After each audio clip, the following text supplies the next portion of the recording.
वज़ीर आज़म इमरान खान का कहना है कि पाकिस्तान को कोरोना के मामले पर किसी मुल्क या आलमी इदारे से कोई माली इमदाद नहीं मिली।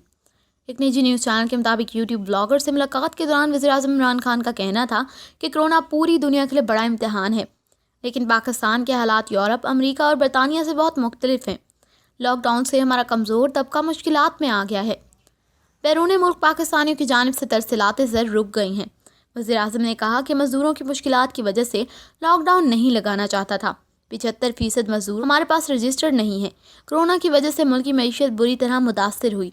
ऐसे वक्त में पाकिस्तान की किसी मुल्क या आलमी इदारे ने $1 भी मदद नहीं की। सिर्फ IMF ने कर्ज़ों की अदायगी में रिलीफ दिया है। इमरान खान ने कहा कि लोग सोशल मीडिया पर प्रोपोगेंडा कर रहे हैं और झूठ का सहारा लेते हैं। करप्शन से पैसा बनाने वाले आज़ाद मीडिया से खौफजदा हैं। कोई कितना भी झूठ बोले, आखिरकार अवाम सच ढूंढ लेंगे। PTI मुल्क में सबसे पहले सोशल मीडिया इस्तेमाल करने वाली जमात है। वज़ीर आज़म का कहना था कि कोरोना कब ख़त्म होगा इस बारे में कुछ नहीं कहा जा सकता। आहिस्ता आहिस्ता लॉकडाउन खोल रहे हैं, ताहम इसमें वक्त लगेगा। ISI और दीगर एजेंसियों से इस मामले पर मशावरत की है। आर्टिफिशियल इंटेलिजेंस सिस्टम की तरफ जा रहे हैं। आर्टिफिशियल इंटेलिजेंस सिस्टम से मरीज़ों और मकामात की निशानदेही हो सकेगी।